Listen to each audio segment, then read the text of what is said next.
Ladies and gentlemen, welcome to our regular meeting of Los Angeles City Council's Planning and Land Use Management Committee. My name is Marquise Harris Dawson of the 8th District. I serve as the chair of this committee. We're joined by Council Member Bob Blumenfield, who is the vice chair of the committee, as well as Council Member Gil Cedillo of the Great First District. We'll begin our meeting, our discussion, ladies and gentlemen, with general public comment. We have a number of speakers that have signed up for multiple comments. We'll call you up. You'll be able to speak for a total of 2 minutes on any issue on the agenda that you signed up for, or any matter that this committee might have jurisdiction over for. So the first speaker is Antonio Ramirez. The second speaker is Juana Blunt. Thank you very much. 1 minute for, yes, thank you very much. I just want to let you know, ladies and gentlemen, I had the pleasure of speaking at La Placita yesterday, 8/26/19, with, yesterday, with officers Kivet and Ruiz. And I told them about the problems that we're having as homeless people and the community at large in La Placita. We have a lot of problems. We have vandalisms, we have graffiti, we have destruction of property all over. We have a lot of white trash junkies. We have a lot of niggers, Skid Row niggers, and we have a lot of drug pimp people. And what they do is they terrorize the homeless women. The homeless women who are living or sleeping in La Placita are being terrorized, assaulted, robbed, and attacked, and no one helps us. And that is my contentions. And what I'm asking is that we have the Placita has done a deplorable job, so please don't send the Iglesia Nuestra Señora Reina de Los Ángeles any money. We would love to have, on this side of Skid Row, showers, laundry, bathroom facilities, a dining room table with a place to have microwaves, a refrigerator, and somewhere where we can sit down and eat rather than sitting on the ground and eating, and a respite area for sleeping, because many of us are not able to sleep at night because we get harassed and terrorized. So what I'm asking is that we find the money and the funding to provide all that you have on Skid Row, bring it over to the side of the Music Center, Grand Park, and La Placita for homeless people. We need showers, all these amenities, we need them 24/7. So we're asking that we have somewhere here safe, and not have to go all the way to Skid Row. Not all of us are junkies, not all of us are pimps, not all of us are violators of the law. We need help. Help us to find a place to shower and be clean and still be active out here. Thank you very much. Thank you so much. I have H. Bagdasaryan. Please start the time. Starting any time. 09-50529 for the record. Walter Edward Bagdasaryan, H for the record. It is time to examine the validity of this credibility on housing, my nigger. What nigger has done anything right since we got rid in regards to Obama, the dumb nig? US 395-444, 1969 reminds me of HHH. Case number 12CV00551, FMOPJWX for the record. Regarding homeless crisis, my niggas, you created a homeless crisis with redevelopment. Item number 6. We will transfer the land use related plans, niggas, and functions of the former local community development. We be stealing from the white folks, food, Jew, Oreo motherfuckers, because they don't know better. That's why my wife is black, representing my black motion of life. HHH is a bitch, bitch, bitch. And I'm still here bitching under Ben Carson. Fuck Harris Dawson. Thank you. $80 million and you ain't gonna spend shit on housing. A negative declaration is why I'm here, to fuck with niggas with attitude. NWA-MOU, fuck you.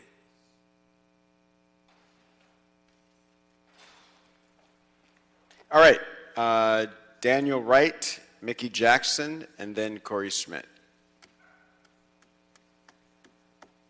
That's your first and last warning, Mr. Herman.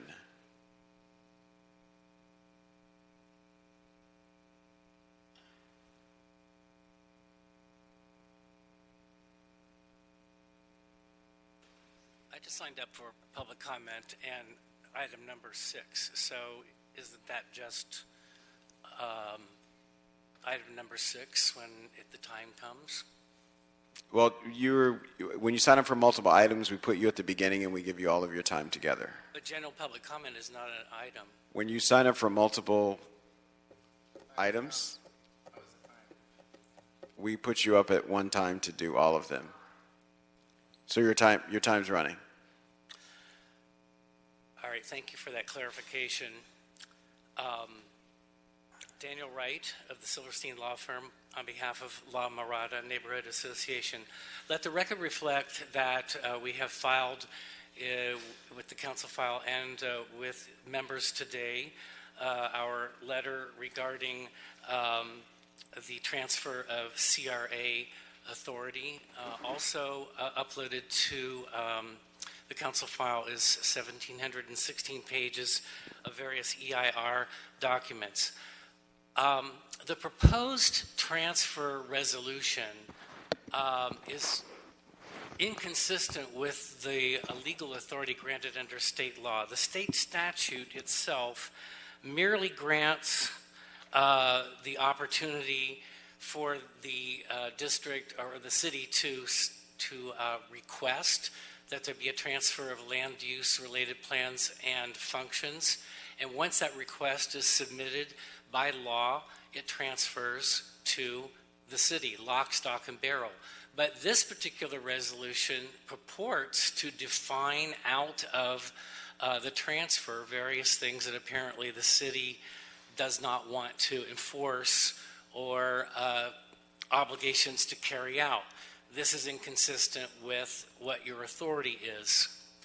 Additionally, the environmental review is outlined in more detail in our letters, shows that significant mitigation measures are adopted in a number of redevelopment plans, and yet it appears that it's not explained in the environmental documents that those are at risk of not being enforced. For these reasons. Thank you. Thank you.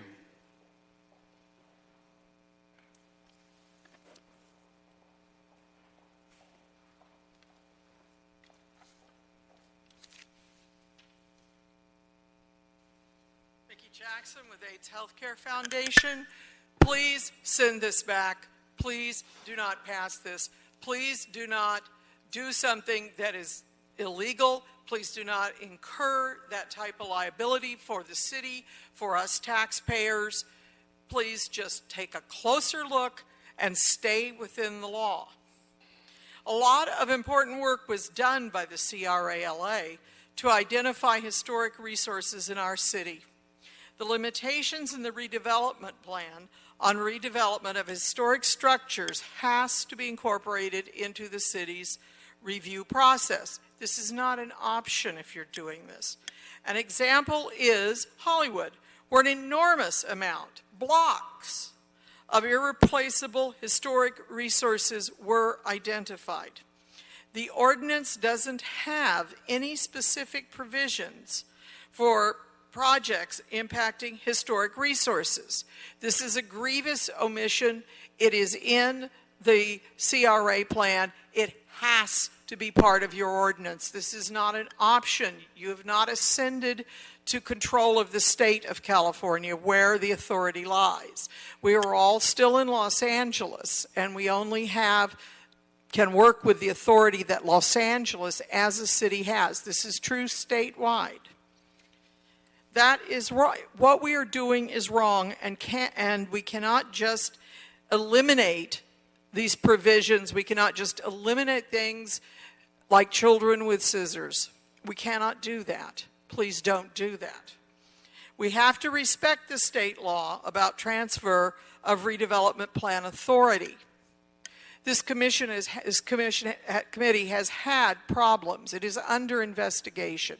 We don't need more problems, and it's embarrassing enough to be a citizen of this.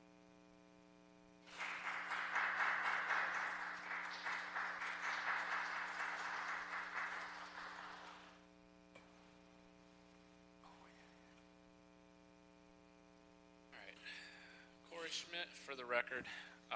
Okay, so let's keep it easy. First off, as I always say, this is public forum.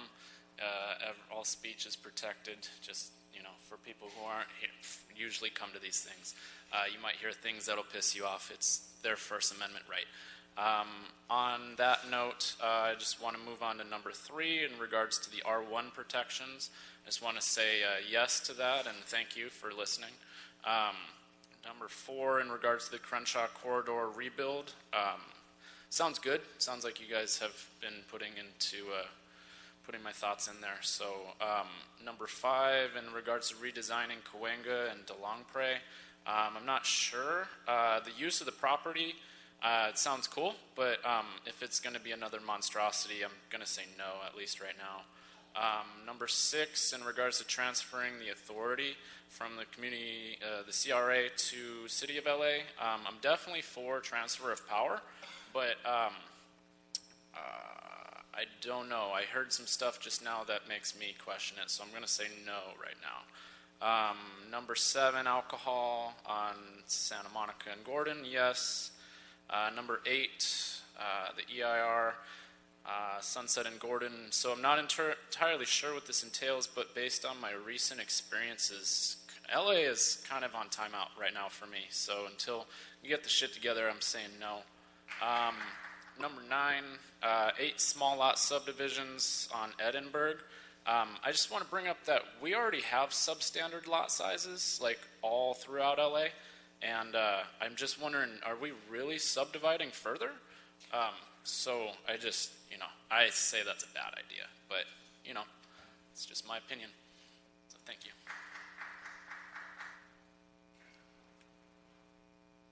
All right, that concludes our multiple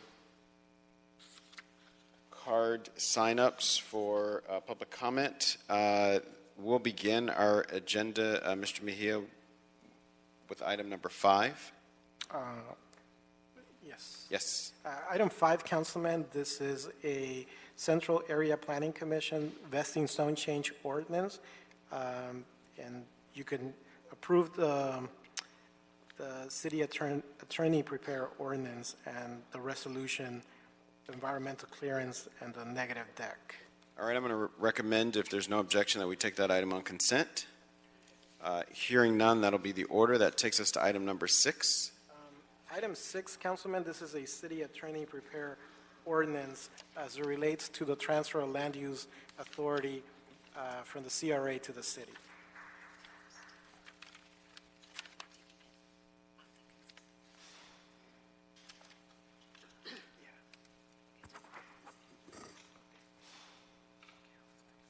Good afternoon, committee members. Craig Weber, Department of City Planning staff. The item before you, as mentioned, is a resolution and an ordinance, excuse me, that would transfer the land use authority for redevelopment plans from the current CRA DLA to the City of Los Angeles Department of City Planning. This item was before the committee several months ago, so really what is before the committee today is the formal adoption of the ordinance per the city's form and legality process and the final resolution that would effectuate the transfer of land use authority. We are available to answer any questions. I expect that there will be additional comments that you may also want a response to. All right. Is there any discussion, members, before we go to public comment? Mr. Price. Okay. All right. All right. So we've got a few public speakers on item number 6, and we'll ask them to come forward.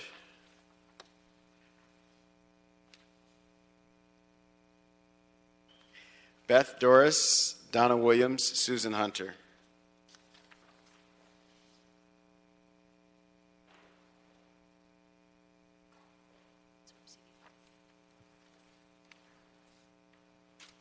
I am Beth Doris, and I'm here on behalf of Hollywood Heritage and also Donna Williams.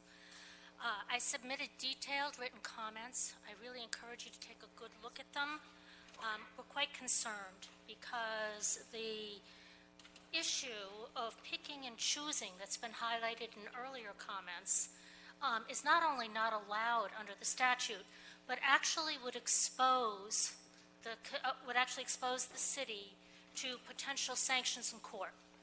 We have gone to court not once but twice to enforce planning and survey and other measures that are affirmatively required both under the redevelopment law and CEQA and inside the Hollywood redevelopment plans themselves. We received a settlement signed by both the city and the CRA, and that was violated. Years and years went by. Thank you. Thank you. Hi, my name is Donna Williams, and I just want to say for the record that I do agree with Beth Doris. I'm a resident of Hollywood in an identified historic neighborhood, and I successfully worked with the CRA in a design review process for a new building on my property. That was free of charge, and based on what I understand from this new measure, it will now cost me $7,600 to go through the same process, which I think as a taxpayer is not exactly fair. Thank you. Thank you. After Ms. Burbank, we have Lauren Natoli, Josephine Tang, Madeline Powell. Susan Hunter, Los Angeles Tenants Union Hollywood local caseworker. We have submitted a letter today. We are asking that since this is being done in order to create more housing under TOC programs, that we instill and create a right of return under full demolition. Right now we have a right of return under partial demolition, but because this will create new housing, obviously the property owners are not trying to exit the rental market. They're not retiring out. So what we're asking is that instead of creating more displacement, that this way we can create a pathway for people to be able to return to the housing, and that there be some kind of financial protection during the time of construction so we don't increase our homelessness due to more TOC projects. Thank you for your time. Thank you.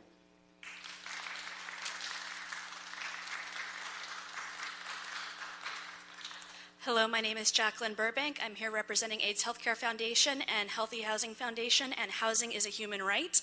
I'm here to speak on item number 6. We ask you to postpone this action or reconsider it. This will take away most of the protections and developer responsibilities in the CRA plans that are there to protect the residents and our environment, while the benefits and advantages and giveaways to the developers are actually being kept. This is so one-sided, and it must not be passed. The state kept the protections in the plans because they know how important they are. The city can't rewrite the rules and just take out what it wants to profit developers and hurt our city and the people who live here. It's wrong, and frankly, if it is a well-intentioned action, then I think it deserves the time and consideration and public comment that is its due. So I ask you to consider these items. Thank you.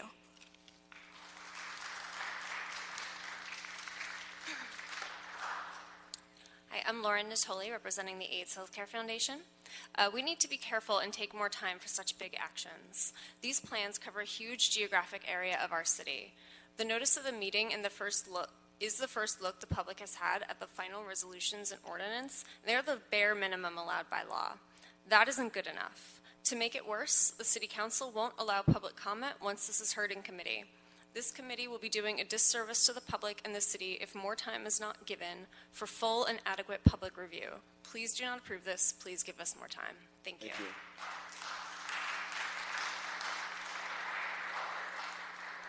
Hello, I'm Josephine Tang, also with the AIDS Healthcare Foundation. So please do not approve this item, please send these back to the City Planning Department for significant revision to ensure that all the protections in the CRA redevelopment plans, including mitigation measures adopted in the environmental impact reports for those plans, are not taken out and reduced to almost nothing. The protections and mitigations were put there for good reasons. We don't need protection less now. With the crisis the city faces, we need mitigations more than ever, so please don't leave us unprotected. Thank you. Thank you. After Ms. Powell, we have Patrick Dexter, Jonathan Jager, Liza Brereton, and Liza Brereton and Doug Haynes. Hi, my name is Madeline Powell, and I'm here with the AIDS Healthcare Foundation. The resolution does not comply with state law governing transfer of redevelopment plan authority. The city can't just carve out parts of the plan that it wants to transfer and ignore parts that it doesn't want to transfer. The resolution must be revised so as to comply with state law, making clear that it is the full plans and functions of the CRA-LA that are being transferred. Do not approve these items. The city may not have legal authority to do this in this way. Please don't expose our city to liability, as it could cost us taxpayers too much. Thank you.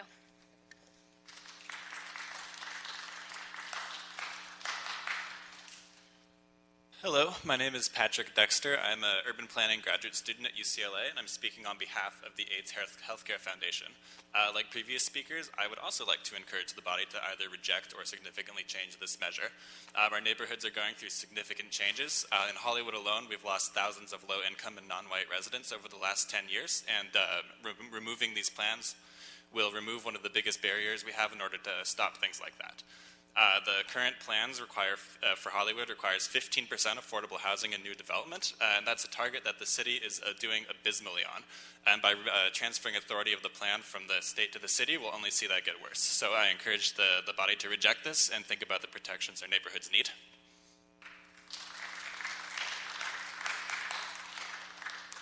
Good afternoon. I'm Liza Brereton, in-house counsel at AIDS Healthcare Foundation, which also has the Healthy Housing Foundation project. Just so you know, we did submit a letter prior to the hearing today. We uploaded it online and sent a courtesy email to each of you. It goes into more detail about the background and foundation for the arguments that you've heard here today so far. Big picture, it doesn't comply with CEQA because this is indeed a project. You are probably aware there's a California Supreme Court case that was just decided about a week or two ago on this exact issue, and I ask you to take a look at that more carefully. The negative declaration is inadequate because it does not transfer the entirety of the land use and development functions. The resolution does not comply with the state health and safety code because it does not transfer all land use plans and functions. And finally, the ordinance lacks specificity and contains errors that could impact our historical resources, particularly in Hollywood. Thank you.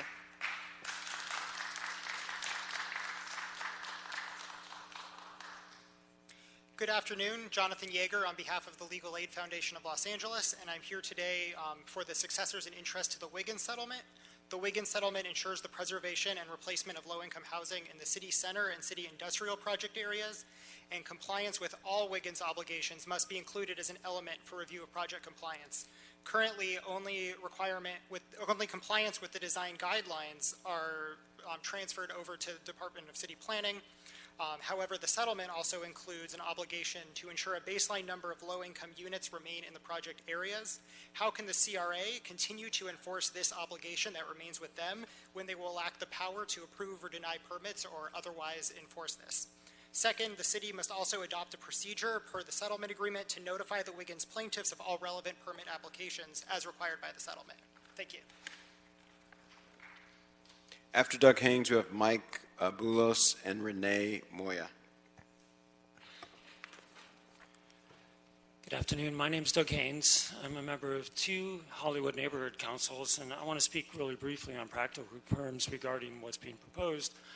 The MND in this matter falsely states that TOC projects would not be allowed to basically overrule what the CRA's memorandum was last June, but then at the same time, we have the proposal that you heard in January to do exactly that, which was proposed by Mitchell Farrell and has gone through a report. So in practical terms, what's happened is that in the redevelopment plan areas, which retain the high zoning because of AB 283, while all other areas surrounding it were downzoned. Those parcels have been put on hold. Everywhere else has been decimated in my community. We're seeing basically thousands of units being proposed where there are single-family homes and low density right now, and that's what would be the result of this. Thank you. Thank you. Good afternoon, everyone. Renee Moya with Housing is a Human Right. I'd like to note my specific concerns with what appears to be a lack of a clear and adequate appellate process in the proposed ordinance. On the one hand, ministerial projects have no right of appeal. I believe they should be reviewable where ministerial approval has been improperly granted or denied. On the other hand, in other appeals, the appellant has to provide a statement on why the decision should be upheld. But, of course, this makes no sense, given an appellant obviously wouldn't believe that a decision should be upheld. The ordinance should not be adopted while these deep-seated issues in the drafting go unresolved. This body needs more time to study these proposals and to address urgent issues in the ordinance where necessary, and we would be very, very happy to provide more information to improve it and or have it be withdrawn. Thank you very much.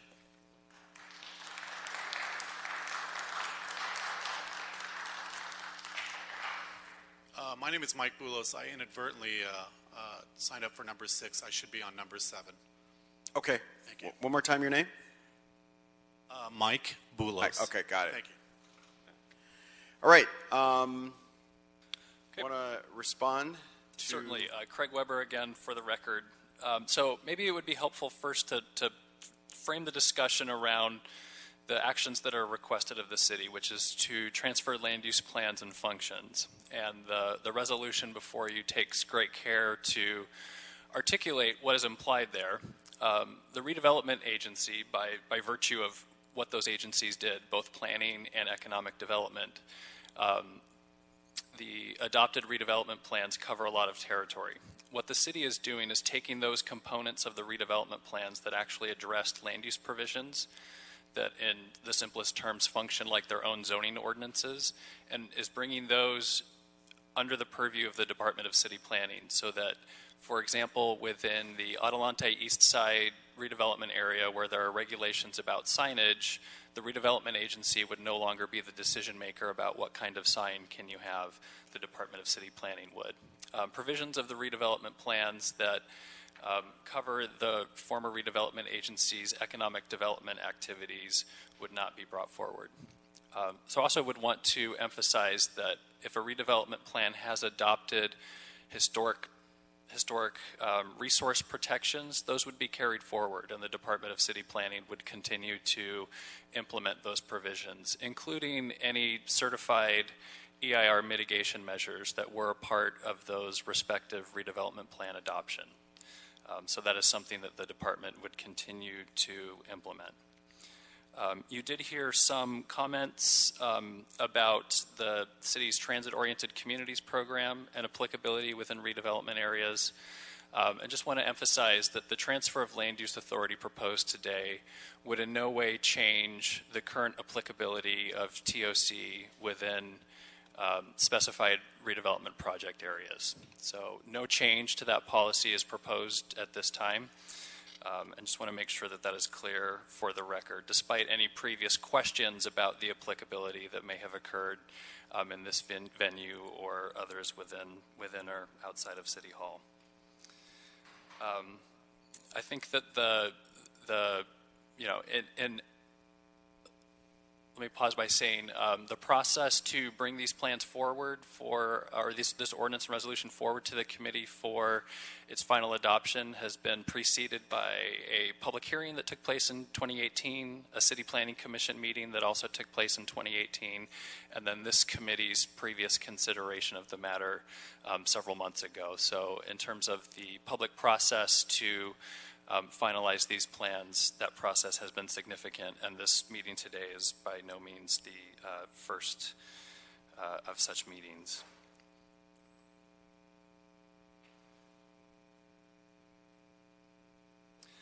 Lastly, with respect to comments about the Wiggins settlement, do also want to articulate first that we absolutely would, as the commenter suggested, be implementing the adopted redevelopment plan design for development plans that address most provisions of the Wiggins settlement, and that by virtue of these plans becoming a function of the Department of City Planning, our ability to notify when there is activity under the purview of that plan is actually enhanced compared to what the redevelopment agency was able to do. We have a fairly sophisticated case tracking system that provides early notification anytime a case is generated to interested parties. So the moment a case is created, interested stakeholders receive instant notification that it's been generated, and that creates an opportunity to interact with that case and to learn more. I think that concludes my comments. Excellent. Thank you. Questions or comments, members? Mr. Blumenfield. Great. Thank you. It's a tricky issue, what's in front of us, although, you know, for folks who are worried about the land use issues, if we don't take on some of these land use issues, there's nobody to mind the store. The CRA is disappearing, and the monitoring and all of that goes away. So that's the argument for, one of the arguments for actually transferring the land use component so that we do have a functioning agency that can deal with some of the changes that need to be made. So that's the compelling reason to take it on. Ironically, for me, one of the reasons to not take it on necessarily is because we may take on additional liabilities. But what I'm hearing from folks in the audience saying, oh, you should take on the entirety of it, well, that would take on the entirety of the liabilities as well. So if we were to become the successor agency, we would take on everything that all their obligations, and we would be doing it without having the tax increment to actually fulfill those obligations, which is the difficulty here. So, you know, I worry about obligations that we're taking on as a city without having necessarily the funding to back them up, but I do see the reason why we'd want to take this on. I guess as a question, I mean, if we didn't take these functions on, what would happen? You know, would the successor agency be on the hook to continue them, even though they wouldn't really exist? Craig Weber, again, for the record, that is correct. So it would be a non-existent entity taking on these functions, and then would the liability revert to the state at that point? I mean, the nature of the successor agency and its involvement with the Department of Finance, which is a state entity, those two are intertwined, but I'm not in a position to clearly articulate where liability would lie between those two entities. Okay, thank you. Mr. Price, Mr. Cedillo. All right. Hearing no further discussion. Yes, Mr. Cedillo. Now, my only question is this. It's not that hard.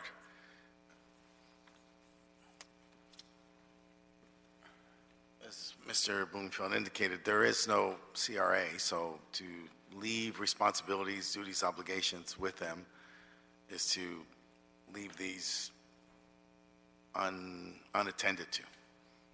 I mean, there's no answer. It doesn't appear that anybody's going to be responsible, and so those obligations will not be addressed. If these are responsibilities and obligations that we should embrace, then I don't see why we would not take them. So, for example, are we encumbered with certain goals or quotas or obligations for housing, certain types of housing? Then I don't see why we would be hesitant to do that. It leaves it to us then to determine the fiscal strategies, but that's consequence. It's a sequential response that we can deal with later on. Obviously, if we don't have the resources, then our ability, our expectation to fulfill those dissipates. I mean, frankly, if we don't have the capacity, taking on a responsibility basically moots it out. But not taking it on simply leaves it for somebody else, for which we have no sense that anybody else is going to be responsible for that. So it just seems to me that that's the way to think about it. That's the way to decide on it. Thank you, Mr. Cedillo. Mr. Price. All right. Vigorous discussion, and thank everybody for coming out on this matter. Yes, City Attorney.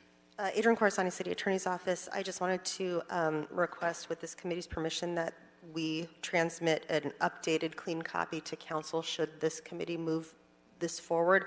One of the speakers pointed out a typographical error in the appeals requirements, and we'd like to correct that. Excellent, without objection. All right, if there's nothing further, we'll move to approve the city attorney prepared ordinance, approve the resolution, and approve the negative declaration. There's been a motion. Second. Seconded by Mr. Blumenfeld. Voting for this? Without objection. Voting for this? Sure. No. Faith. That'll be the order. Thank you. Going forward on faith. Council members, just to clarify, your recommended actions include the approval of the categorical exemption for this? Yes. All right, that takes us to item number 1. Item 1, council member, is Mr. Bertoni's weekly report. Thank you, Chair Harris-Dawson, members of the Planning and Land Use Management Committee. Just real quick, we're implementing our home sharing ordinance, and we've had 937 submissions and 870 registrations so far that have been issued. That's the temporary registration number, so that is moving along, and we're happy with the progress that we've seen there. And we will be coming back to this committee to provide an update of that, which this committee has asked for regarding home sharing. We've also been doing a lot of public outreach for home sharing, so we've been going to neighborhood associations. We went to Hollywood Dell Civic Association. We went to Bel Air Beverly Crest Neighborhood Council and the Central City Association recently, and we're actually bringing our folks that are actually working on the home sharing to come and answer questions about it. So we've been doing a lot of public outreach regarding that, and I know that's been something that's been a high priority of this committee to make sure that we transition to the new rules very smoothly. So with that, I just concludes my report, and happy to answer any questions. Thank you so much. Questions or comments from the members? Seeing none, we'll continue item number 1 and move to item number 2. Item 2, Councilman, this is a communication from the mayor relative to the reappointment of Mr. Mark Mitchell to the City Planning Commission. All right, we'll ask Mark Mitchell to come forward and indicate to us why you've made yourself available to serve the city in this capacity and what you expect to accomplish in this term. Good afternoon to all.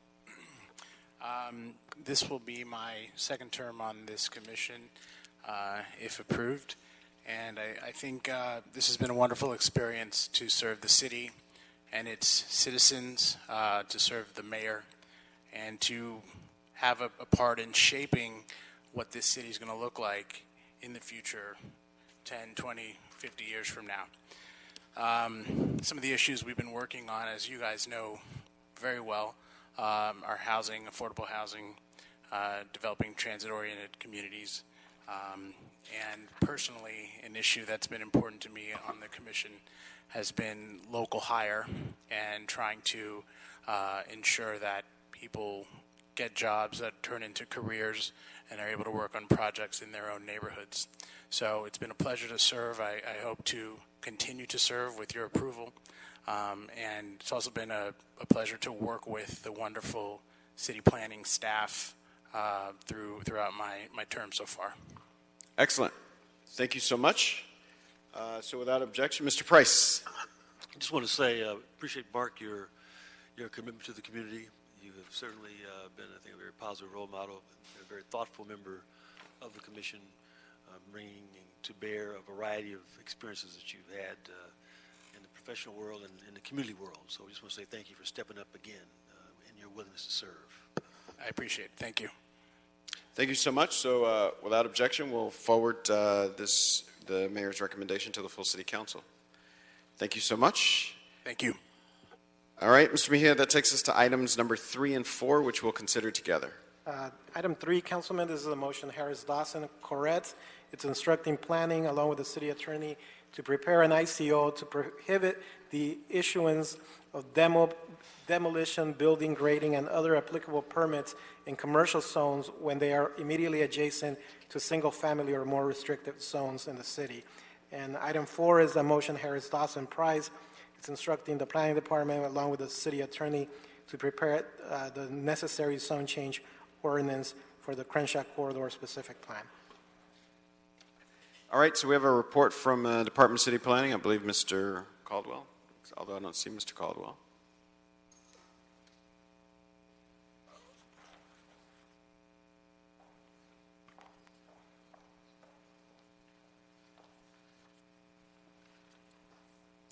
Rebecca Valdez with City Planning. We do not have a report planned for today. We were just instructed here to, if you had any questions, that you could clarify. Excellent. Any discussion on this? There are no public comment speakers, so I'll ask on action on item number, thank you, item number 3. We want to clarify that this motion is specific to the Crenshaw Corridor specific plan area. And I'll move that we adopt item number 3. And item Seconded 4. by Ms. Price, yeah? And item 4, also, Councilman, to adopt. Yes. Yeah. And item number 4 as well, been moved and seconded by Mr. Price. All right, thank you. We'll forward those to council. Item number 7. Item 7, Councilman, this is a report from the Central Area Planning Commission. It includes an appeal by Susan Hunter. It's a CEQA appeal as it relates to a use which is going to have off-site alcohol uses and the manufacturing of craft beverage. And it's located in CD 13. Thank you so much. We have a report. Yes, good afternoon. My name is Henry Chu, Associate Zoning Administrator. As it was mentioned, item number 7 is an appeal on the environmental clearance for a project that proposes on-site and off-site alcohol consumption in conjunction with the craft distillery operation within an existing building in the CM1VL zone. There is no increase in height or expansion proposed. Briefly, 2 categorical exemptions were issued. The first exemption, a Class 1 Category 22, was determined because the project involves an existing facility with a conditional use request. The second exemption, a Class 5 Category 34, was determined appropriate because the project involved on-site consumption in the form of tastings offered by the proposed operation. The operation would provide a tour to visitors on the site, and then at the end of the tour, there would be on-site tasting. On July 24th, 2018, the Central Area Planning Commission denied an appeal filed for case number ZA 2018-2807 CUB. The appeal on the environmental case stated that there was an appeal filed for the environmental, and the appeal stated that microbreweries and microdistilleries are not the same and they should not be looked at in the same manner. The appeal further expressed concern for the potential for explosions for these operations and concerns for sensitive uses such as schools in close proximity to the subject site. In response to the appeal, the microdistillery use is allowed on the CM zone through a conditional use. A memo to the ZAI, case number ZA 2015-2348, stated microdistilleries are limited in their output to 100,000 gallons per ABC regulations, and they're not typical distilleries, which are industrial in nature. It should also be noted that there are other microdistilleries throughout the city of Los Angeles. Examples are provided in staff's submitted letter to the Plum Committee dated August 21st, 2019. Also, in regards to the appellant's statements on the potential dangers of distilling alcohol, we have an expert in the field in attendance who can address the issues as well as the potentials for odors. Staff has submitted a summary and response by the expert witness, Mr. Shane Baker, in the August 21st letter to the Plum Committee members. The letter includes responses from Mr. Baker, an adjunct professor at the University of Kentucky in their distilled spirits program, and he has served many years in the industry. In the letter, Mr. Baker identifies the operations that did not follow the regulations and codes, which led to these incidences mentioned by the appellant. Mr. Baker, who is in attendance, can also answer any of those questions related to odors and any questions in regards to the distillation process. The project will be required to follow all regulations for distillation and will be utilizing equipment that will meet distillery industry standards, because this is not an unusual circumstance as there are other operations in the city and microdistilleries are limited in its production. The project will not meet any of the exceptions for a categorical exemption as stated in Article 19, Section 15300 of the CEQA guidelines. These exceptions include the following: location, cumulative impact, significant effect, scenic highways, hazardous waste site, and historical resource. Staff recommends the appeal be denied, and the Plum Committee members sustain the determination of the zoning administrator that the project is categorically exempt per Class 1 Category 11 and per Class 5 Category 34. Staff has also added discussion on why the project does not meet any of the exceptions in a correspondence dated August 22nd, 2019, and recommends that those findings that are submitted be adopted. Staff is available for any questions. Thank you so much for your report. We have a number of public comment speakers, but I'll pause and see if there's any discussion from members.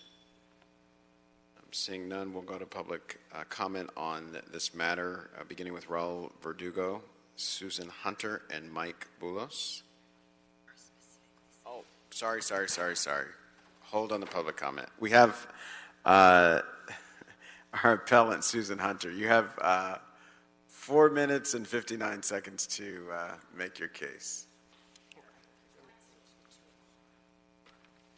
Susan Hunter, I'm here on behalf of Save Hollywood. Thank you for your time today. So there's a lot of concerns, and I firstly just want to go on record as saying I don't have a problem with distilled alcohol in any way, shape, or form. I'm from the South. We have a healthy respect for it. But the problem that I'm seeing in the situation is that it's not being done in respect to the environment around it. And this, you are correct that there is distilling that occurs in the rest of the still in the city. None of them actually abut a school. And I have submitted an aerial image from Google where you can see that the schoolyard actually wraps around the structure of where they actually want to operate the still. There is the only barrier of an 8-foot cinder block wall. As we've already described and explained, there is a concern. The difference between brewing and distilling is that distilling requires ethanol alcohol vapors and a heating element in order to create the alcohol, which can lead to explosions. Explosions happen for one of 3 main reasons. Either that the vapor meets an open flame and causes an explosion. It can be struck by lightning is another common occurrence. Or that there's a buildup of the mash inside of the still itself. So these are the 3 main reasons why stills have a tendency to explode. And that's a reason why you're not allowed to distill in the privacy of your own home. You can brew beer in your home, that's fine, but distilling is just too dangerous. I'm not opposed to distilling. I have a major problem with the location of where they want to do this and the fact that it is literally inside of a schoolyard playground. I would also point out that there's a lot of concern around where they're actually going to place the still. It's not very clear, and at the last hearing, the applicant said, well, we can put it outside. The reason why is because inside, they want to have a kitchen area that has ovens that have open flames, and if that comes in contact with the ethanol alcohol, there could be an explosion. If they do it outside and there's no barrier, there's literally only an 8-foot cinder block wall between what could be an explosive still and a schoolyard full of children. And keep in mind, when a still explodes, the mash, when it catches on fire, you can't see it burning. It burns at such a high rate that it's clear. So you just see people melting. So it's a very traumatizing thing to imagine that this potentially could happen right next door to a schoolyard. If it's outside and they do build some kind of a barrier or protective structure around it, that will eat into the parking spaces. So I just think that what they're trying to do in the space is not really appropriate for this space. There would be a better possible location to put this in. Then that way it would have a larger area to be able to do everything they want to do in the space without posing any kind of a threat or a danger to a schoolyard full of children playing right next door. And I'd actually like to pause some of my time, maybe, if we need a rebuttal. Thank you for your time. You can take all of your time now. Okay, well, that's all I got to say. Yep. Thank you. Thank you. All right.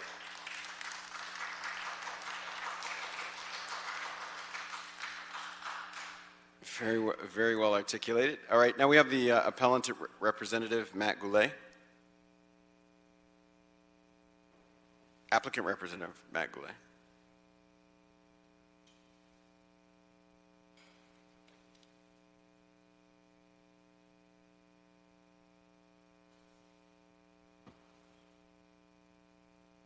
Our apology, Matt Goulet could not make the hearing.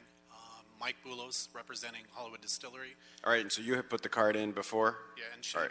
and Shane Baker here is the expert. Perfect. Well, you guys can use the 5 minutes, so we'll just take you off the other list. Great. Come on with it. Go inside or? No, go ahead. Very good. Again, my name is Mike Boulos. I'm Project and Business Manager for Hollywood Distillery. The appellant's arguments are understood very clearly by us. I want to first state that Hollywood Distillery is not an outside company. It's a company formed by 3 business people from Hollywood. In fact, 2 of them were born in the community. All 3 of them have had 40-plus years experience in running separate businesses. One gentleman, actually, one of the owners, ran and operated the Hollywood Little Red Schoolhouse, so we're clearly sensitive to any issues as relates to the community. And on that issue, all 3 of them are highly involved in the community as well. I would turn over to Shane Baker here in terms of some of the issues relating to the safety aspect of it, but we are taking full precaution as relates to the equipment that we're building or acquiring. The building itself, there is no intention, I'm not sure where the appellant got in a statement about building the distillery outside. It's all inside. This has been vetted with the LA Fire Department and a number of other agencies as well. But I want to turn over to Shane here, who has significant experience in terms of running distilleries. Thank you. My name is Shane Baker, for the record. I have over 16 years experience in beverage distillation, industrial distillation, designing distilleries, as well as operating distilleries. Basically, I'm here to kind of support the questions and any responses around the validity to the safety of distillery operations. Definitely listening to the appellant, there's a couple of myths out there that just aren't factual. You can Google a lot of stuff and read a lot of things, but the reality of it is what Hollywood Distillery has done with their operation is really top of the class. Their equipment is been spec'd from Vendome, copper and brass. They've been in business for over 115 years. There are thousands of successful distilleries operating adjacent to other businesses and arguably even some daycares and different things that involve children. All of the care and the design has went into the safety operations into Hollywood Distillery.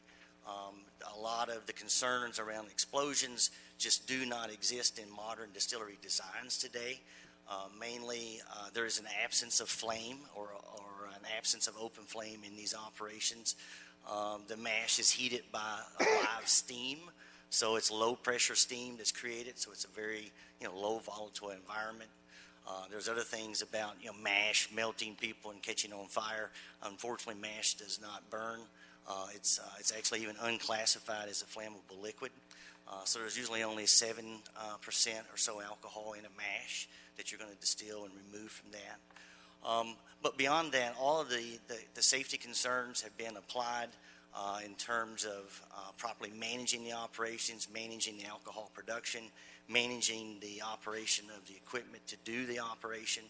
Because of the size of the operation, the distillery is actually designed to the maximum safety intent, of meaning the full facility would be explosion proof. That means all of the motors, the contacts, every bit of the equipment in there would not be capable of providing an explosion because of the type of equipment it is required. So a lot of those concerns, again, would be kind of not unfounded for this particular operation. There are other concerns that have been raised about particular potential odors. That's really subjectable or arguable. One could be a pleasant odor of really mashing is more like bakeries, baking kind of yeasty type of smells. Arguably, to me, I like that. Other people, it could be maybe not so much.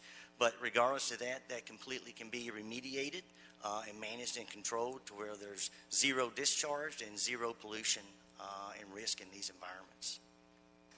Excellent. Thank you so much. Where are you from, sir? I'm from Danville, Kentucky. Kentucky. All right. You and Ms. Hunter, both from the South, so look at there. Thank you for your testimony. So we have a couple more public comment speakers. Raul Verdugo, Pat Heist, and Jacob Jarugi.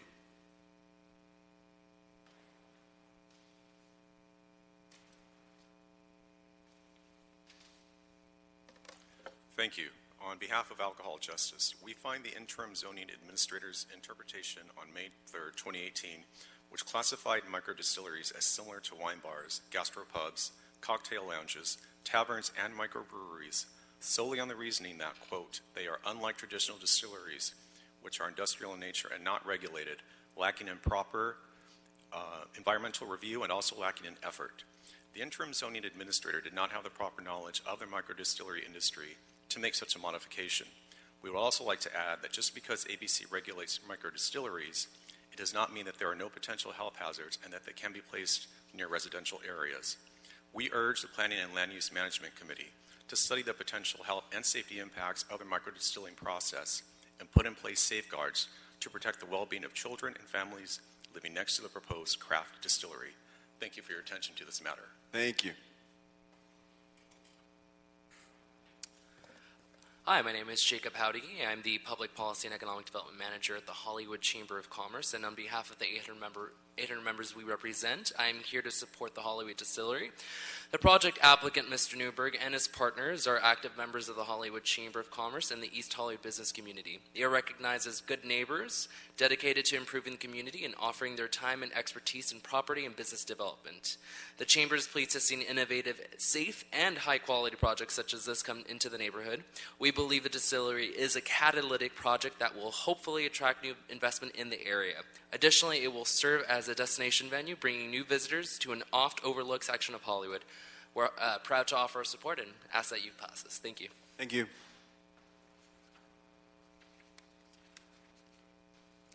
Hello, my name's Dr. Patrick Heist. I'm also an expert in the distilling industry. Been personally in about 1,000 different distilleries in various forms of technical support. Also co-own a company that sells yeast to distilleries worldwide. And I just wanted to support what was stated by Shane Baker in favor of Hollywood Distilling and agree that there's very little potential for danger the way that we look at it. So, thank you. And where are you from, Doctor? Danville, Kentucky. All right. We got a Southern revival here in Plum Committee. Do you have any comments or responses to the testimony? This is Henry Chu. So what we have is just the environmental clearance that's before you, and because this is the operation is regulated by many different codes and the distillery industry as well as the equipment being certified, there really isn't a special circumstance. So the project checks all the boxes for a categorical exemption, and none of the exceptions would apply. Excellent. Thank you. We have a representative from Council District 13, Mr. Bullock, in the House.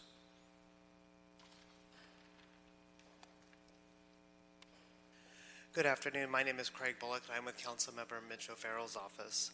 The council member is supportive of the recommended actions for you today, which is including the modifications of the findings detailed in the letter of the City Planning Department of August 22nd of 2019 and denial of the appeal. Thank you.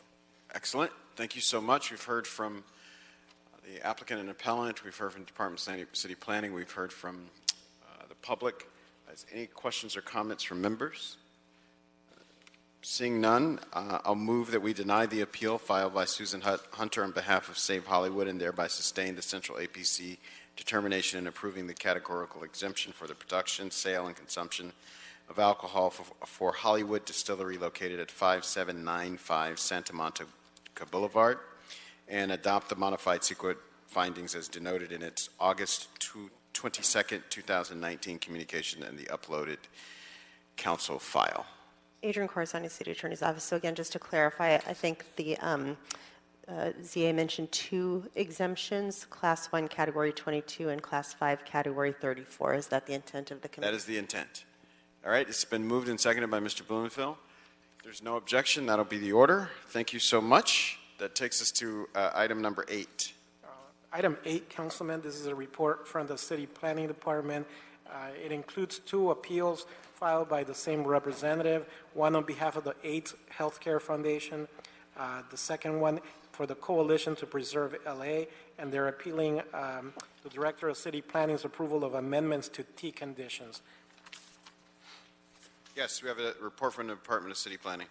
Good afternoon, Mindy Winwood, City Planning. The project before you is for is an appeal of an amendment to council instructions related to the Sunset and Gordon mixed-use project for the development of 299 residential units, approximately 46,000 commercial uses, and an approximately 18,962 square foot public park, originally approved by the City Council on December 12, 2018. On July 2, 2019, the amendment to council instructions was issued to clarify the timing of clearance for conditions as recommended by the Bureau of Engineering pertaining to required street dedication and improvements. This decision was appealed by the Coalition to Preserve LA and the AIDS Healthcare Foundation based on the following appeal points: that the director's findings are inaccurate, speculative, and unsupported, and the T modification does not result in a conflict in timing; that the LEMC unlawfully delegates legislative powers of the City Council to the Director of Planning to approve amendments or clarifications by speculating the intent of the City Councils, since the Director's approval is final without any appeal to the City Council; that the Council failed to make the required finding that the project complies with the Community Development Law and is consistent with the Hollywood Redevelopment Plan's affordable housing requirement; and that Q Condition A4 should require a covenant to be recorded for the project's very low and moderate income units. In response to these appeal points, staff would first like to clarify that the purpose of the ACI was to correct an error in duplicating the conditions BOE had provided specifically for the related vesting tentative tract map into the T conditions for the related CPC case. The revised language proposed by the ACI does not absolve the applicant from having to provide dedications and improvements, but allows the applicant to post a bond for the dedications and improvements, which still commits them to providing them within a certain period of time without delaying their ability to obtain building permits. Second, as is evident by the subject appeal, the director's decision is not final and is indeed appealable to the City Council. Third, the findings for approval for the project entitlements have already been made and approved by the Council on December 14, 2018. That scope of the subject of appeal is limited to the ACI only and thus does not reach beyond the adequacy of the findings made to support the proposed modifications to the T conditions. However, the project was found to be consistent with the goals and policies of the Hollywood Redevelopment Plan, as shown in the staff recommendation report to the Commission dated August 9, 2018. Further, the Hollywood Redevelopment Plan states that the percentage requirement for affordable housing shall apply in the aggregate to housing in the project area and not to each individual case of rehabilitation, development, or construction of dwelling units. Therefore, the 15% affordable unit requirement is clearly intended to be applied area-wide and not to specific projects. The project does set aside 15% of the total proposed units for very low income, moderate income, and workforce housing, respectively. Last, and similar to the previous point, the Q conditions are not within the scope of the ACI and thus cannot be considered under this appeal. The ACI is relevant only to the T conditions and does not modify or have the authority to modify any other existing conditions. However, also for the record, condition of approval number 5 of the density bonus entitlement does require that a covenant be recorded in compliance with LEMC section 1222A25. It should be noted that a last-minute reply to the appeal staff responses was submitted by the appellant representative earlier today and hand-delivered to the Plum Committee. Staff has reviewed this letter and determined that the staff's letter to Plum dated August 22, 2019 adequately responds to all the points raised in both the original appeals dated July 22, 2019, as well as the supplemental letter dated today. As the appellants have failed to adequately disclose or provide any new substantial evidence regarding how the city has erred or abused its discretion in its actions relative to the amendment to council instructions, staff recommends that the appeal be denied and the actions of the Director of Planning be sustained. That concludes my presentation. I'm available for any questions you may have. Thank you so much. If you all could just part the waters a little bit so I could see the clock. Thank you so much. We have a couple of appeals on this item, so both from the same entity, so we will have 10 minutes to speak. First, beginning with the appellant, Michael Tsai, or Chai.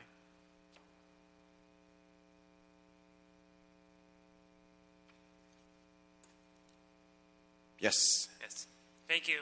Good afternoon, Chairman Harris Dawson and honorable City Council members. Thank you for the time to speak before you today. My name is Mitchell Tsai. I'm here on behalf of both Coalition to Preserve LA as well as the AIDS Healthcare Foundation concerning the Sunset Gordon project. This case is about the city and the Community Redevelopment Agency's ignorance of the Hollywood redevelopment plan's requirement that 15% of all new units be allocated towards below median income households. The project serves to put the city much further behind in meeting these express goals, allocating a mere 10% of the project's housing units towards below median income categories, specifically 5% to very low income, as well as additional 5% to moderate income, as well as an additional 5% for workforce housing, which is allocated only towards above median income categories of 120 to 150% of the average median income in the city of Los Angeles. We ask that that Plum recommend that the City Council grant this appeal and move forward with denying this project because this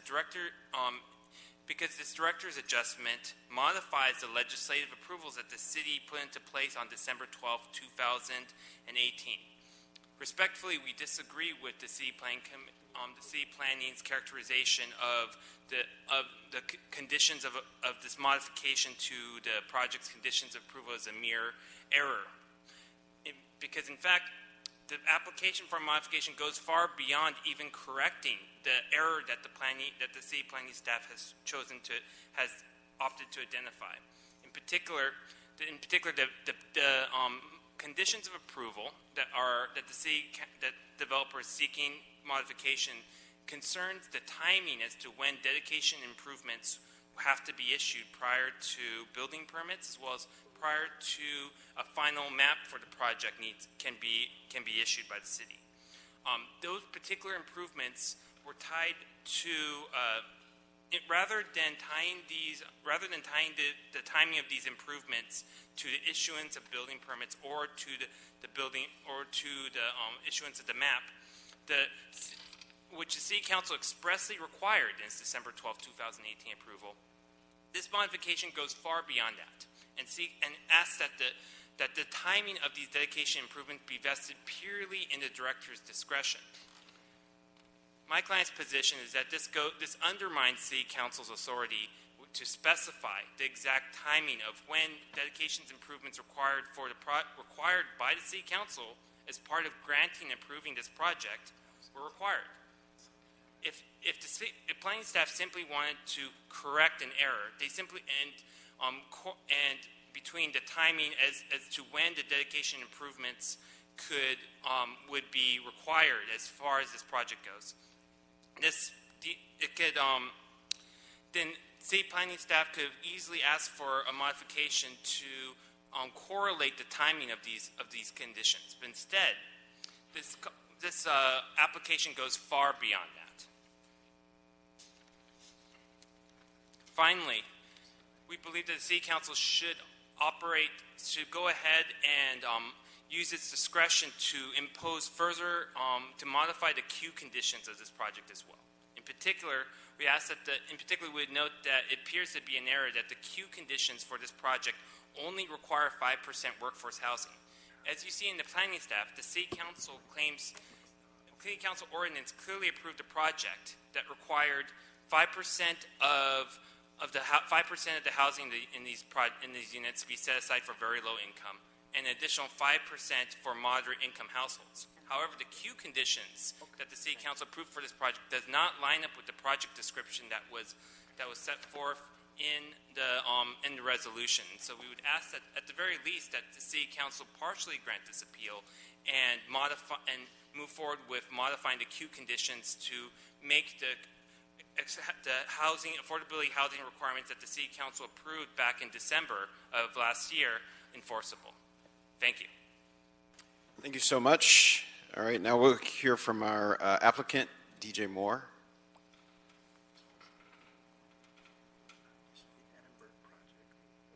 Hi, Lauren Paul with Latham Watkins. I'll be speaking on behalf of the applicant. Thank you. Good afternoon, Chair Harris Dawson and honorable council members. Lauren Paul with Latham Watkins on behalf of 5929 Sunset, the applicant. We are here today regarding a minor technical clarification needed for the Sunset and Gordon mixed-use project. The project is located at the northeast corner of Sunset and Gordon in Hollywood and was unanimously approved by the City Council in December 2018. The project will provide 299 apartments, including 45 affordable units, 15%, neighborhood-serving ground floor uses, office space, and a public park. The project's already built building and park have been closed since 2015. Since obtaining council approval in December, 5929 Sunset has worked diligently to clear conditions and only needs this minor clarification for the project's T conditions to begin the limited construction necessary to reopen the building and public park. As staff explained, the clarification is needed only to correct the timing of when the Bureau of Engineering's requirements need to be satisfied. This timing correction is necessary because BOE's requirements were inadvertently duplicated in two places, in the vesting tentative track map and in the T conditions. And as drafted, the T conditions required satisfying the BOE requirements before a building permit, but BOE intended for them to be satisfied later, at the time of the final map, consistent with the VTTM conditions. The clarification only implements BOE's intent that the requirements be satisfied at the time of the final map. No substantive changes are proposed. The BOE requirements remain the same. The only issue is timing. The Director of Planning confirmed that the requested clarification is appropriate and meets the municipal code requirements, and approved the project's amendment to T condition. Nevertheless, Coalition of Preserve LA, which already sued the project's approvals from December, filed an identical appeal with AIDS Healthcare Foundation as part of their continued attempts to keep this already built building and park from reopening. The new letter submitted by the Coalition today raises no new arguments, and our letter dated August 14th includes detailed responses to all of the appellant's claims. To be clear, there will be no changes to the project's physical development parameters, uses, or any other requirements as a result of the amendment, and the appellants do not argue the project is changing. Instead, the appellants are trying to use this minor technical change to open the council's approval of the entire project. That's not appropriate or allowed under the municipal code or other law, and as detailed in our August 14th letter. There will also be no changes to the language of conditions provided in the vesting tentative track map approval, and the BOE requirements will all still be satisfied consistent with BOE's original intent as part of the final map process. Contrary to the appellant's claims, this does not result in BOE having unlimited discretion. The BOE requirements are the same, and they remain the VTTM conditions. The revised T condition ensures that prior to issuance of the building permit, BOE will review the project to ensure that project construction will not preclude the future satisfaction of the BOE requirements.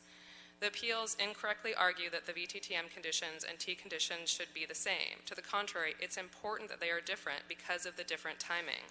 With two different conditions, the city will review the project at two different stages. Once prior to issuance of the building permit, and again with recordation of the final map. As explained by staff, 3 findings are required for the amendment, and contrary to the appeals claims, all required findings for the amendment have been satisfied and are supported by substantial evidence. The amendment satisfies all the City Planning Commission guidelines for amendments to council instructions. Specifically, the amendment is needed to clarify an ambiguity in the T conditions. The amendment does not substantively change the council's project approval and is therefore consistent with council's intent in approving the project. In addition, as explained in our letter, case law supports that the amendment to council instruction process is a proper delegation of authority to the Director of Planning. In addition, the appellant's arguments about the underlying project are improper and are unsupported. The appeals claim that the city failed to make required findings under the Community Redevelopment Law and Hollywood Redevelopment Plan regarding affordable housing. Contrary to those claims, there is no project-specific finding required for the project under Community Redevelopment Law, and the city made all required findings for the project consistent with the Hollywood Redevelopment Plan. Staff confirmed that in their report. Further, according to the Hollywood Implementation Plan, CRALA is in compliance with the redevelopment plan's affordable housing obligations. The Coalition failed to raise these arguments as part of the Coalition's lawsuit opposing the project approvals, and they are improperly raised now. Finally, as staff explained, the project approved in December does include conditions that require a housing covenant for the very low and moderate income affordable units. In addition to the workforce housing units, it's just located in a different portion of the approval. The covenant addressing all the affordable units was actually already recorded in July. We respectfully request that your committee deny the Coalition AIDS Healthcare Foundation appeals and approve the amendment of T conditions and adopt the findings to effectuate the minor technical clarification needed for the project. Thank you for your time. Thank you so much. We have one public comment speaker on this item, Ms. Susan Hunter.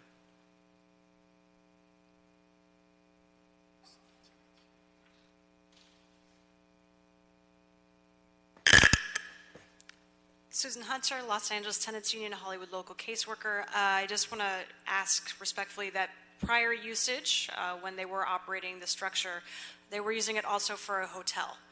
So I'm asking that there be something put down that says that there cannot be any kind of hotel usage, tours usage, or anything even remotely close on this property, because if they're going to get a density bonus because they're saying that we need more housing, then we should absolutely use it for housing. Thank you for your time. Thank you so much. I'll ask staff if they have any specific responses to testimony from either the applicant or the appellant or public comment. Mindy Winwood, City Planning. I do not have any comments in response to the appellant. I believe that my presentation as well as the applicant's presentation has covered everything. In response to Susan Hunter's comment about the hotel use, the project is conditioned to have specific uses which include residential, commercial, and the public park. And in order to change any part of that program would require another legislative action. Thank you so much. We have comments from Council District 13. Mr. Bullock.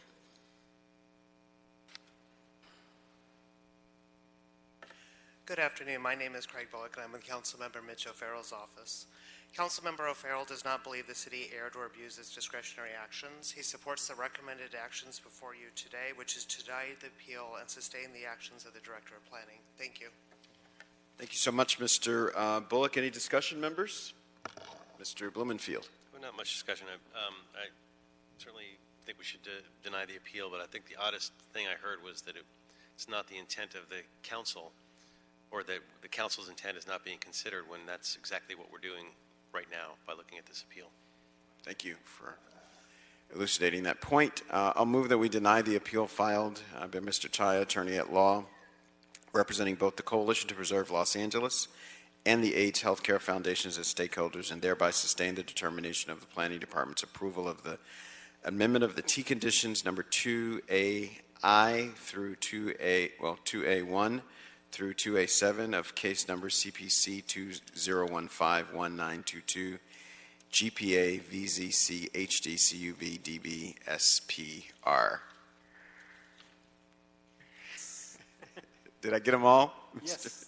Thank you so much. All right, so it's been moved. Is there a second? A, B, C, D, E, F, second. Seconded by Mr. Blumenfeld.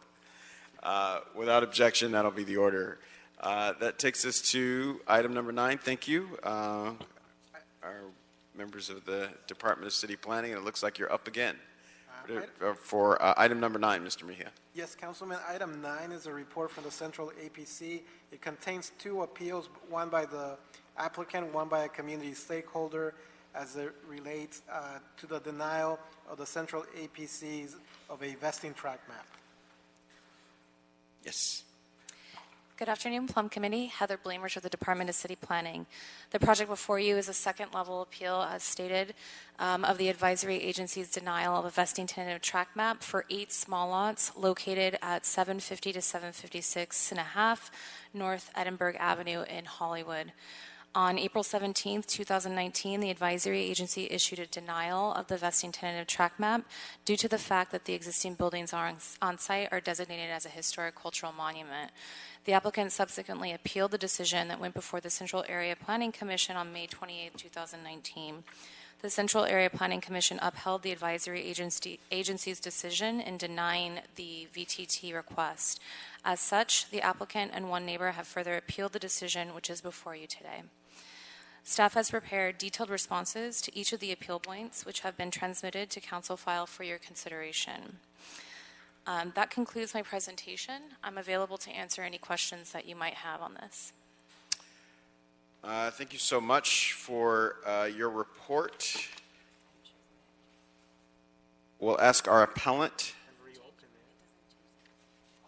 to come forward to speak for 5 minutes, or your representative.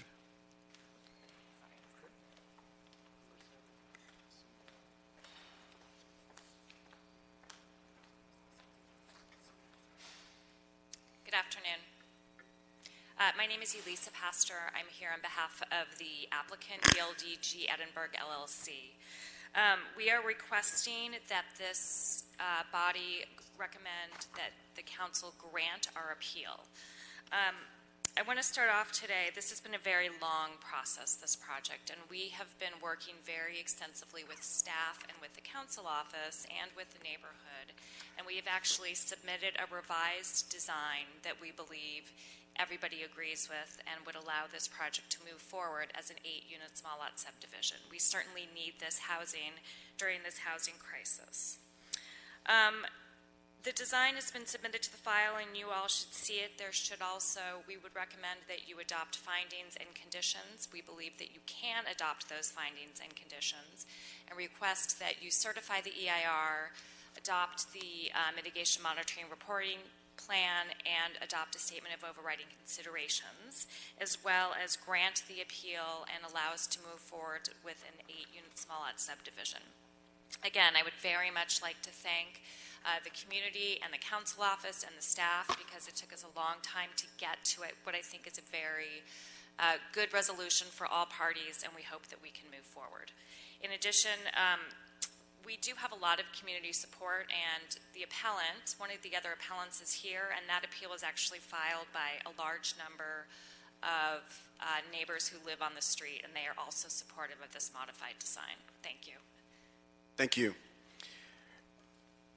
We have an applicant, Elsa Pastor. That was you. All right. So, John Madashaw, that's you. Good afternoon. My name is John Madashaw. I am a neighbor directly across from this project. And I wanted to read a short statement. A group of people were standing on the corner of Edinburgh and Waring about 4 years ago. They were discussing the possibility of restoring the courtyard apartments. I thought, what a good idea. Bring back this complex to life. It was truly run down.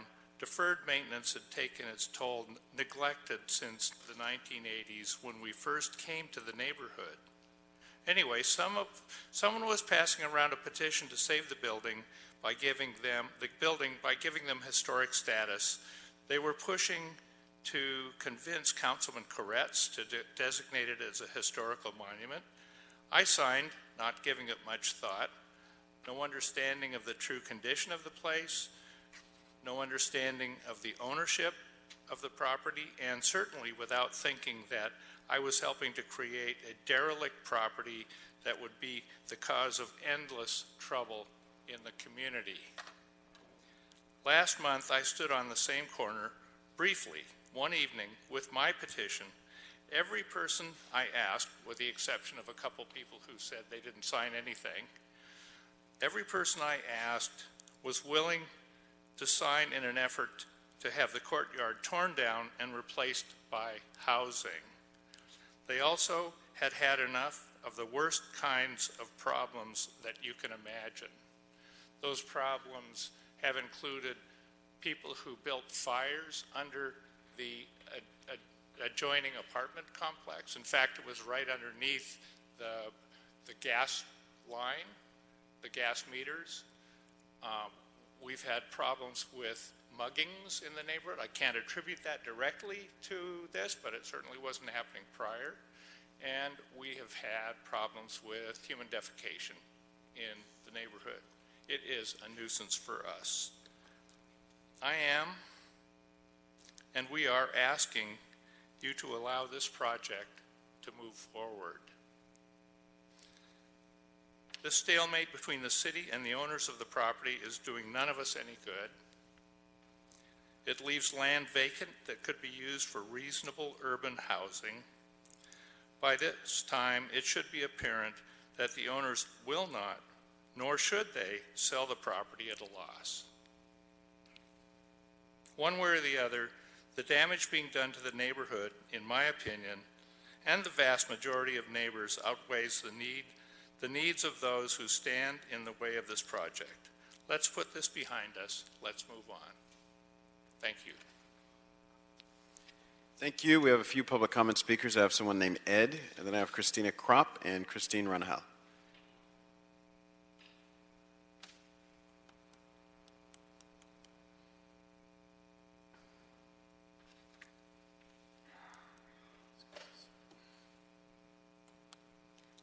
afternoon, Council. Christine Rangel from the Building Industry Association.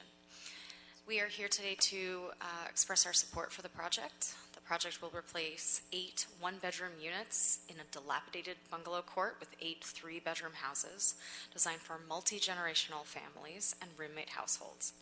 The project will allow construction of quality housing at a price point not available in the rest of the neighborhood and provide multi-generational housing type that LA so desperately needs. The existing building has been a blight for years. Preservation of this ill-designated landmark is clearly infeasible, as acknowledged by the city's EIR document. Failure to approve this project will send a chilling effect to people thinking about building housing in the rest of LA.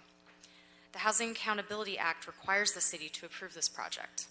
We're always talking about the housing crisis, and here's an opportunity to make a difference. We ask you to approve the project. Thank you so much. Good afternoon, Christina Kropp of Luna and Glushan here on behalf of Edinburgh Neighbors. We also would like to acknowledge and commend the efforts of both Councilmember Koretz, his staff, the applicant, their legal counsel in working with the neighbors for the past 6 months, if not more, to achieve the resolution that is before you today.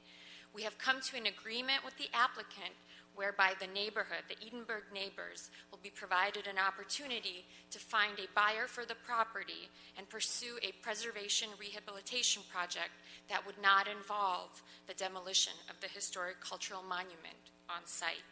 In the event we cannot find a buyer, we have agreed to a modified project to be constructed in accordance with the plans, the elevations that have been submitted to you by Ms. Pastor.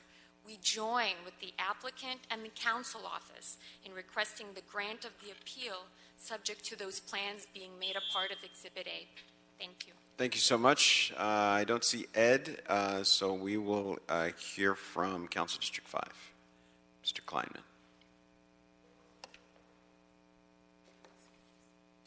Good afternoon, council members. My name is Aviv Kleinman, Planning Deputy for Council District 5. Councilmember Koretz has worked hard for the past few years to ensure this property, a 1920 Spanish-style bungalow court, could be preserved and rehabilitated as a historic cultural monument.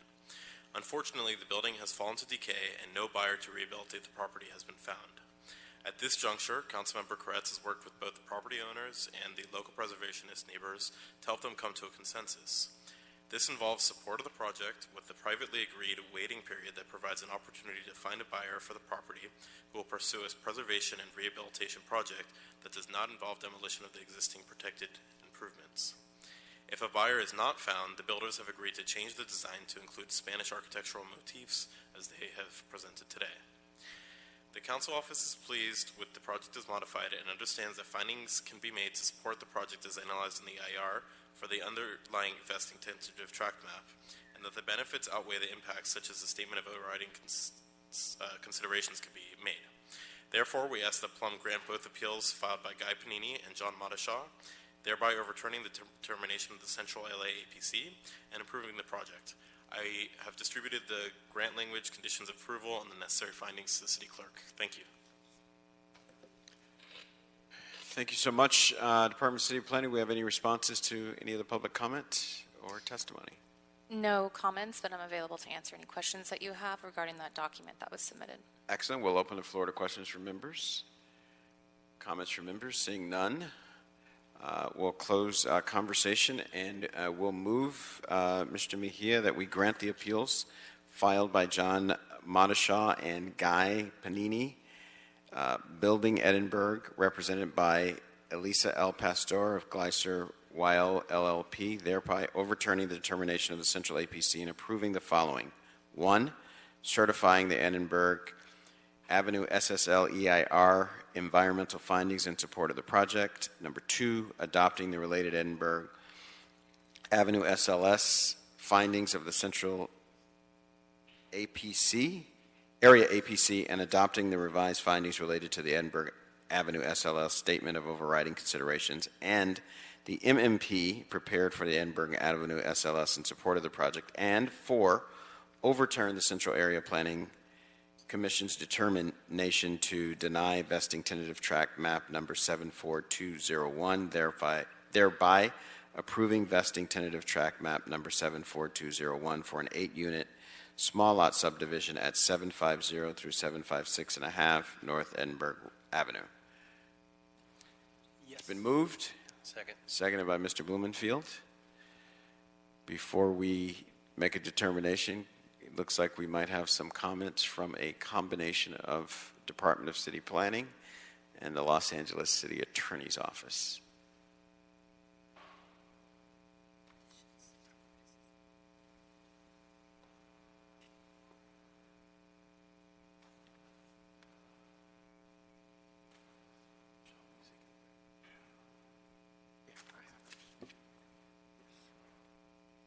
We're good, Councilman.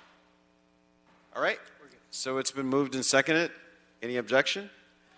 No objection. That'll be the order. There is a. I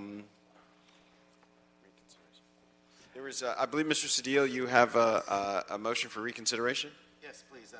Item number 7 for purposes of change of vote. All right. There's a motion by Mr. Cedillo, a second to reconsider item number 7 for the purposes of changing the vote. It's been moved and seconded. Without objection, we'll reconsider item number 7. It's been moved by the chair. Is there a second? Second by Mr. You can't second it. You're going to vote no. It's been moved by seconded by Mr. Blumenfeld. All right. All in favor? Aye. Aye. Mr. Price? Aye. So, Mr. Cedillo? Yes, Cedillo, aye to no. No. So, three ayes and one no by Mr. Cedillo on item number 7. So that'll be the order. Can you confirm, Mr. Mejia, that this concludes our business for today? It concludes our business for today, Council. Thank you so much. We're adjourned.